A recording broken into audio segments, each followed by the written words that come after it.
Et si à Marseille, on se déplaçait en autopartage? En ce vendredi 13, on vous amène dans les coulisses du tirage du Super Loto. Avant les princes de la Formule 1, le circuit Paul Ricard accueille ce week-end les rois de l'endurance. Est-il raisonnable aujourd'hui d'avoir sa propre voiture dans les centres-villes? L'autopartage peut apparaître comme une solution alternative efficace. À Marseille, le réseau City Provence regroupe plus de 1500 adhérents et une centaine de véhicules. En fait, utiliser une voiture en autopartage, il y a trois intérêts. Il y a un intérêt économique, ça vous coûte beaucoup moins cher que d'utiliser votre voiture personnelle. Il y a un intérêt pratique, vous n'avez plus de problème de stationnement. Et puis aussi un intérêt environnemental, parce qu'une voiture en autopartage, c'est 8 voitures de moins en circulation. Donc notre centaine de voitures sont réparties sur 30 lieux à Marseille, que ce soit dans des parkings souterrains ou en surface. Pour adhérer, c'est très simple. Vous allez sur le site internet et vous adhérez. On vous donne une carte Cities ou vous utilisez votre carte Transpass. Vous réservez sur internet ou grâce à une appli. Vous pouvez réserver pour 1 heure, vous pouvez réserver pour un week-end, pour un jour, pour 2 semaines. Une fois la réservation faite, vous vous rendez à la voiture. Vous utilisez votre badge Cities ou votre carte Transpass, vous badgez la voiture, les portes se déverrouillent, vous rentrez dans la voiture, vous faites un rapide état des lieux, les clés sont dans la voiture et vous partez.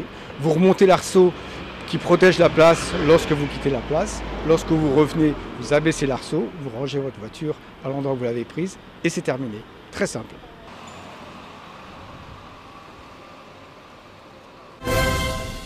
Plus de 6 millions de Français ont tenté leur chance ce soir au Super Loto pour ce vendredi 13. Le 18-18 vous amène dans les coulisses du tirage. Sont autorisés à intervenir sur les systèmes de tirage uniquement les collaborateurs du département tirage et promulgation qui sont formés et qui respectent un protocole rigoureux sur l'utilisation des matériels.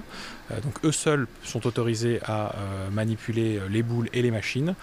Les boules officielles sont quant à elles sorties du coffre et utilisées uniquement sous la surveillance permanente de l'huissier de justice, de leur sortie des coffres jusqu'à leur introduction dans les sphères, et après le tirage, leur remise dans les mallettes scellées et remise ensuite dans des coffres, toujours sous le contrôle de l'huissier de justice. Notre rôle d'huissier de justice est de s'assurer, de constater que l'ensemble du règlement et des procédures sont respectés lors des tirages de la Française des Jeux, que les boules sont mises sous scellés, sont conservées dans un lieu sécurisé, et cela fait partie bien sûr de notre rôle que de s'assurer que ce sont bien ces boules sécurisées, on va dire, qui sont utilisées pour les tirages officiels.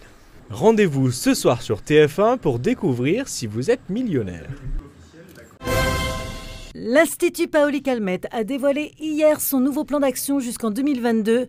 Priorité, accélérer encore la prise en charge des malades. Ce nouveau projet d'établissement est centré sur le patient, sur le parcours patient, l'organisation du parcours patient pour l'entrée dans la maladie, un diagnostic précis, rapide, une proposition thérapeutique rapide, un parcours patient à l'intérieur de l'hôpital réorganisé pour les besoins du patient, avec des unités de soins qui correspondront vraiment aux besoins du patient, hospitalisation courte, hospitalisation longue, traitement réglé, traitement de complications, c'est des besoins différents, donc des unités différentes, quel que soit le type de pathologie. Les futurs investissements vont représenter déjà globalement un coût d'une centaine de millions sur les 5 années qui viennent. La plus grosse partie, ça reste bien sûr les travaux, puisqu'on va mettre en service, comme vous le savez, un nouveau bâtiment qui s'appelle IPC4, dédié à l'hématologie et à la prise en charge des patients notamment atteints de leucémie.